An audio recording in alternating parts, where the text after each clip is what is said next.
So we got a developer live stream about the first 3 elite specs. And in this video I want to analyze and give you my opinion and also of course summarize the developer live stream about the Troubadour. So the spec that Mesmer will get. I will give you my take on it, I will also explain everything that I think about it, and of course I will also think about it, how it will fit into the meta, because it has to compete against the Chronomancer. That's the biggest competition there, its own other elite spec. And let me tell you that it's actually changing quite a bit up there for those two. As always, special shout out to all my supporters on YouTube, Twitch and Patreon that help me keep the lights on. And now, without much further ado, let's jump straight in. So here in the background, you can see the developer live stream. I'm just going over everything that they mentioned. I just want to summarize it and make it a little bit more concise and also explain everything how it works. And of course, also give you my take on it, how I think it will impact and how it will be playing out in all game modes. So you can see in the background, you have the Troubadour, and the Troubadour gets those nodes instead of the clones. So it will replace the clones. So those nodes here just are direct replacement for the 3 orbs that you normally have. It's really like 1, 2, 3. Even though there are 2 in the middle, it doesn't matter. So it will be really 3 nodes that you can collect. Those nodes will be exactly the same as clones, so no change there. However, those are not really visible in the world. So no one sees it other than you. And that is important because those nodes are only used to extend the duration of your instruments. All your shatter skills that you normally have, F1 to F5, are instruments. Okay, not the F5 maybe, but the F1 to F4 are instruments. And those instruments have an attack and they will linger around baseline for a little bit after you use them. And if you use multiple nodes, then it will extend the duration of the instrument that you used. So if you use the loot, it will linger around after a while, and this will be increased depending on how many nodes you use. That's the general mechanic. The F5 skill is not an instrument. This will be an attack that does get more potent over time if you have more instruments following you around behind you. Those instruments are not targetable. They are just like some kind of ghostly instrument, and they just help you to empower your attacks or give you some buffs. This is not really some kind of big damage dealing thing. They are just empowering other stuff. That's how you have to think about them. However, there are some traits that actually interact with those in terms of damage as well. So this is like a spec that has like damage built in and support. So very interesting to see how that turns out in competitive modes. But I think in PvE it will be like a primary support. But I get ahead of myself. Let's talk about all the utility mechanics and stuff. So like I said, clones are nodes now. So you don't have any clones anymore. Phantasms work exactly the same. This is now the reverberating loot. That's the F1 skill, so your most damaging skill. It again does damage, has a 12-second ICD here in PvE, and it is giving you, so to say, buffs that you can see here, loot playing. And this buff is like something that is in the trade. So I will not cover it here, I will cover it in the trade section. But in general, it's playing in the background, and therefore it gives you some more damage after you used it. But this is like not really crazy. It's just a classic shatter, so to say. But the attacks itself looks actually quite cool, because it really is like just some kind of like wave in front of you. Yeah, you can see those waves, and there will be multiple of those, and they deal damage. That's it. You shoot them out. They are also, that's the interesting part, they are castable without having a target. So not like Virtuoso one, Blade Songs, but they can be targeted to a target and then they will go there. F2 is the flute. This one is quite similar to the Cry of Frustration. It's just applying confusion, does some damage, and gives you like a small daze as well if you get the wave perfectly centered. So this is like some kind of like empowered in the middle of the wave. And it is therefore a quite potent thing already for support as well, because it has some daze in there. And of course it interacts with all the F2 traits that you have. So really interesting, and exactly the same with the lingering. Nothing special about that one. Then you have the F3, which is the drum. The drum is like the CC thing. Depending how close you are to the enemy with your drumming, it does more CC. So it's a daze, it's a longer daze, it's a stun even. Then the F4 is not providing distortion baseline. It's just a heal, and it's also a pulsing heal. So it's really supportive because it's also healing allies. And it's really like about supporting with this one. And because you don't have distortion baseline, this is actually looking like an interesting thing that you are not really like that tanky in competitive modes if you don't take a specific trait. We will get to that in a second. But now let's talk quickly about the F5, because that's the most important skill, so to say, in the whole set. So the F5, like I said, is empowered depending on how many instruments you are playing. And you can see this is how it looks, just some nice crescendo attack, and it gives some boons, and it gives barrier, also to allies. So this is quite nice. This is a baseline support. That's why I can see it's just always run as a hybrid support, because providing barrier to allies and dealing some damage with it seems like a good thing. The cooldown is like not too high. It's like, I think 25 seconds or something like that. And it's more like way stronger if you get multiple instruments out. So you see the barrier is doubled and the damage is better and you get some boons as well. So it's like not that crazy, but you will see what it's all about when you get into the traits, because you can heavily change how those instruments and those crescendo especially plays. Before I talk about the utility skills, I want to mention, if you like this video, be sure to leave a like, and if you want to see more content like this, don't forget to subscribe. But now let's talk about the tails. So the tails are some kind of like not instant cast shouts, but they are acting like a little bit like shouting. So you have to activate it and it does some kind of instant attack, some healing around you. This one is the Tail of the Scion, it does just some healing. And then it depends on how many instruments you have, and it interacts with specific instruments. So the healing skill interacts with all instruments. Then some other, the utility skills, there are 4 of them, all interact each with the lute, with the drum or whatever. So they are all designated to one specific shatter. And then the elite skill is a little bit like special. So this one is like, it does get empowered, or it gets better if you have 2 or more instruments playing. It will just give a healing buff to allies so that they receive more healing. That's quite potent, I would say, for healer, so you want to go for that. But of course, if you're playing in competitive modes as a side note or something, you wouldn't do that. So it's like some quite nice like changes in terms of how you play this, even though you run the same like healing skill, for example. I think that's quite interesting. Not too special, it's just a heal. Also for allies. Then you have Tail of the Soul Keeper. This one is really interesting to me, because this one is like, in my opinion, probably not being run in competitive modes, because it's just like a boon buff. It gives might, fury, and alacrity. I'm not sure if it will give alacrity in competitive modes. They haven't talked about that, I think. But it's 4 seconds of alacrity in PvE right now on a 20-second cooldown, and it will grant 2 nodes, so 2 clones, if you have already the lute playing. So this is quite nice, because this will just give you more nodes generation, and therefore you can spam your shatters more potently.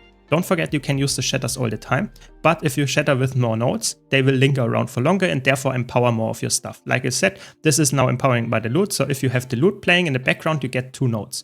Quite basic, not too crazy. Then you have the Tail of the Honorable Rogue. This is interesting, because this one is like quite potent, I would say, also for competitive modes, because it's like removing movement impairing conditions, grants endurance and grants swiftness, so that's quite potent already. And then if you have this while the drums are playing, you actually get super speed as well. It's actually really strong, and it has ammunition, so it looks really potent, this one. I think this is a really good one in PvE for sure. In competitive modes, we will see if that's worthwhile slotting in, because mesmer utility slots are really, really good. But I think that's really cool that this is like a big like movement skill. Then you have the Tail of the Valiant Marshal. This is, I would say, the best one for competitive modes for sure. It's a stun break, and it is also giving barrier if you use it while the harp is playing. So really, really strong barrier, just access for allies as well. And baseline, it gives protection and resistance. So you would use that in competitive modes for stun break. And if you by chance or by active have the harp playing, you actually get barrier as well. So that looks like a really good skill, even in PvE, of course. But just, I think all of the tails might be run in PvE if you run a support Troubadour, but I think in competitive modes, I see just a few of them run. Then you have Tail of the Tortured Mastermind. That's the only offensive one, I would say, because this just does some nice damage, does some conditions, and has some CC as well in there, and removes boons. So it's like everything in one attack. It's crazy. It is not like one single attack or one single hit, but it's multi-hit, but still a lot of cool utility in there. And if you have the flute playing, you actually get some more bonus defiance, breakbar damage, and some torment. So you can play this as a power and a condi build. I would say that's the first of those 3 elite specs that we got showcased that is, in my opinion, playable as a support, as a condi damage dealer, as a power damage dealer, as a hybrid build, like everything in one kit.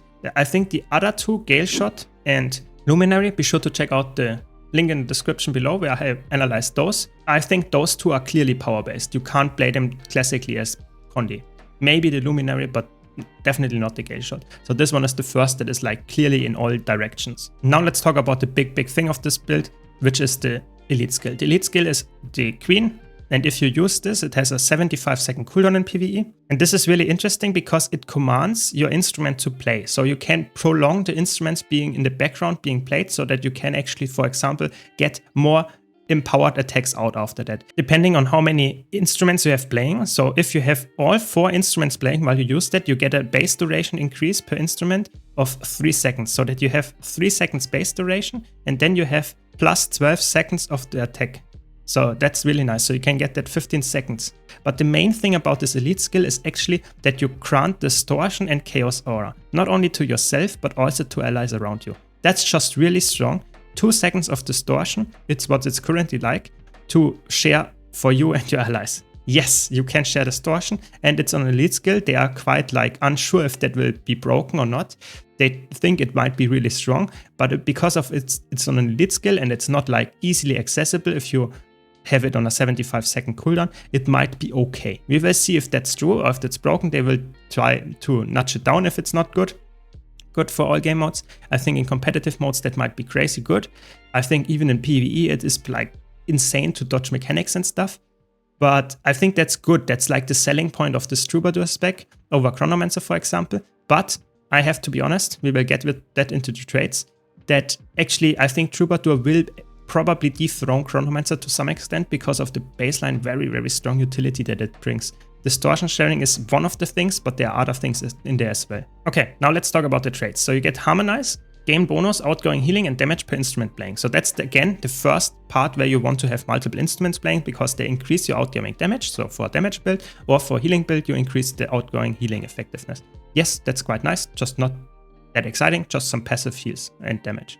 Then you have this one, the minor trait, just like I said, the Crescendo gives you and your allies might and fury depending on how many instruments you have playing. So always the Crescendo is heavily scaling on how many instruments you have, and therefore you get some nice might and some nice fury if you have multiple instruments playing. It's just baseline really good, even in a solo scenario. And then they have specific traits that are all focused around one instrument. So we'll see that this one is focused around the flute. The flute now applies torment. That's quite nice. So you can play this as a condi build. And then we get actually the tormenting rune buff back. While the flute is playing, heal yourself when you apply confusion or torment. So this is now not only healing when you apply torment, but also when you apply confusion. So you get some crazy self-sustain by just applying torment, and you can apply torment in many ways as a mesmer. And of course, confusion, you can apply that in many ways as well. So this looks like some really nasty competitive mode thing, or in solo builds, also really strong. Though even in a condi build for PvE in a group scenario can be a very self-sustaining build with this trait. Because the flute can be played quite often, and therefore it's actually a really nice healing buff that you can get yourself. Really interesting, I love the trait, probably quite broken. Then we get Hold the Note. Crescendo extends the duration of boons for nearby allies. Again, you see how this is now competing with Chronomancer. Extending boon duration is something that not a lot of classes can do. Now, Mesmer gets another way of doing it, and that sounds really, really strong. So you can actually extend the boon duration just by using Crescendo, which has a quite long cooldown, and therefore it's actually really, really potent, this trait. Like I said, this is like probably the support one. You would not run that on some kind of aggressive damage build. And then this is the damaging trait. The drums now release an additional quick wave after delay. And this is like just a nice, another damaging attack. So you would take that probably for damage as a damage build. And while the drum is playing, deal damage to enemies you disable. That's a really cool buff. I think that's really good.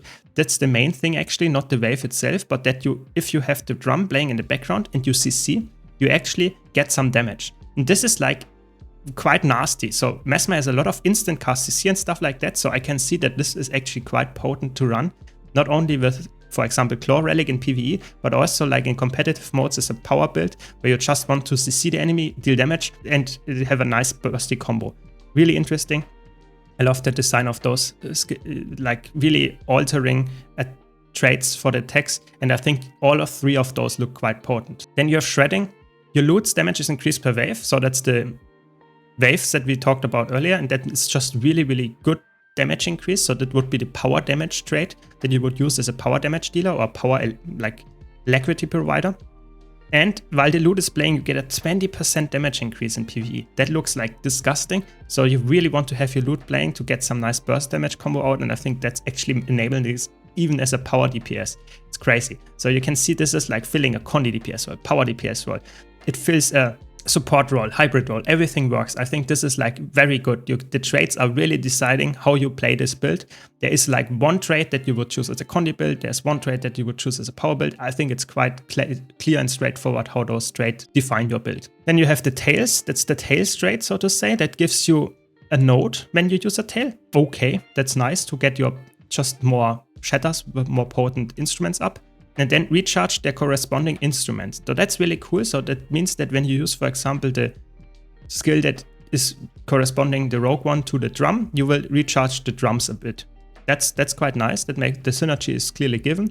And you will also recharge with your healing skill or your elite all instruments just for a lesser amount. Makes sense because they are not really clear which instrument they are corresponding to. So I think that's a decent trait. I'm not sure if you would use it in a lot of situations, but in competitive modes probably not. But I think in PvE it looks like a clear support trait. And then you have Love Song. This is the important one because that now gives your harp distortion. So you get your distortion back, and I think this is like the trait that you will always take in competitive modes, always. Like no chance that you will take any other trait, to be honest, because you want to have distortion on your F4. And then periodically grant boons to nearby allies as the harp plays. So that means you can play the harp, so the F4 skill, and it will grant alacrity and region in PvE. And I think it's something else. It's not alacrity in competitive modes. So it's clearly some kind of big buff. And this is like the thing that you want to run for alacrity or for just any support build in PvE as well. And makes a lot of sense. And you want to have the distortion anyway to apply H's, for example, with inspiration. So I think that's the best trait in this line. Then we have call and response. When you use an instrument above the node threshold, create an after image that plays that instrument after delay. So this is really interesting because that's quite similar, I would say, to Chronomancer Chronophantasm. So that means you create just a clone of yourself that's like clearly an after image. It already says after image, and it just plays the attack of this instrument again. It has a delay of 1.5 seconds, so you can just get another damage out, you can get another DCC out, another barrier out, all of that good stuff. It's quite interesting how you do that, if that's really like all the time if you want to play that, or if that's something very special for a specific build. I think that's a really interesting idea. We will see if that's like used a lot because it requires 3 nodes, so it's not something that you can do and spam all the time, but it looks quite cool, I would say. And then we have the altered chord. This is now altering the crescendo. So in general, playing any instrument recharges crescendo. If you want to spam the crescendo more often, you use all the instruments and get some recharge time reduction. That makes sense. And whenever you play the crescendo, it makes the last instrument that you played give you a specific buff. So for example, if you played the F1, you would get a damage buff. 25% for the next 10 seconds looks crazy. It's a big damage buff. It would also be able to heal if you play the harp, or it would be able to daze, or would be able to confuse the enemies. So I can see that being used in some builds, but I think definitely for the damage buff, it probably the one that you would take in PvE for a power build. And you could also use that, for example, for just the recharge time reduction as well. I think that's a really interesting trait, but I really like the other one a little bit more, to be honest. The Fortissimo. Fortissimo, after using crescendo, gain a node every interval for a duration. So it's a really good one. For 5 seconds, you get like 1 node per second. And that means you have a really good, so to say, node generation, really nice, to use your instruments more often and gain increased attributes for each instrument you have playing. This looks really strong. So if you use crescendo and you have 4 instruments being playing, then you get 20% attribute increase. That's insane. To everything. That's like really, really strong. So I can see that being like crazy good in like all game modes, especially if you run builds that have very high attributes. So for example, Celestial or something could be insane in World vs. World, for example. But even in PvE, if you run Celestial Troubadour as a solo build, I can see this being actually really, really good. So I think all of the Grandmaster traits really change how you play this. So this now wants you to use crescendo after playing all instruments, while the bottom one wants you to use crescendo before. And the middle one is like also a little bit with the after image. You want to be really aware of what instruments you're using. So I think all of them changed the gameplay of the Troubadour quite a lot. I personally think the Troubadour is like the most flexible one. And now let's talk about the Chronomancer one. This is the thing that they also showcased. Bountiful Disillusionment will get a change. So it will now grant regeneration on your F4 and not stability anymore. So Chronomancer will lose a heavy stability skill. You will get it on the F5, yes, but your F5 is somewhat important to use in your rotation, or you use it for double up more, for example. So you typically don't use it for the boon that you get there, and it has also quite long cooldown. So the region will only be on the F4, and there will be no stability anymore. And that means that Chronomancer gets heavily nerfed just by changing this trait.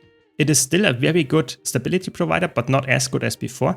And Troubadour will get better stability access because the F5 is something that you can spam way more often, to be honest, on Troubadour. So you actually have a very good stability access on this kit, and I see actually Chronomancer being dethroned as the best defensive supporter for Mesmer.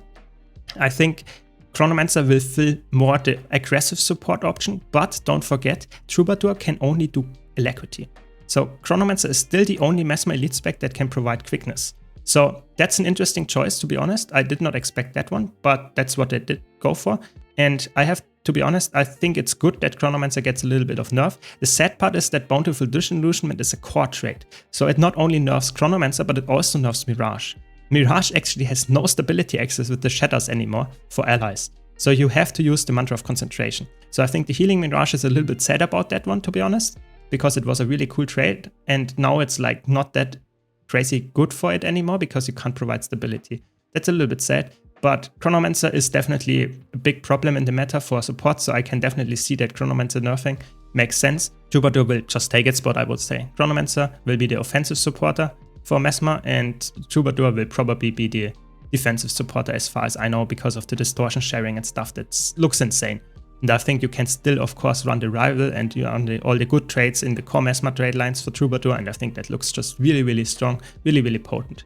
So that's my analysis of this Troubadour. Let me know your takes in the comments down below. I hope you enjoyed this video. If you did, be sure to leave a like, subscribe for more content like this, and if you want to see all my other analysis of the already released elite specs, be sure to check out the links in the description down below. Thanks a lot for watching. Thanks again to all my supporters, and I hope to see you all in the next video.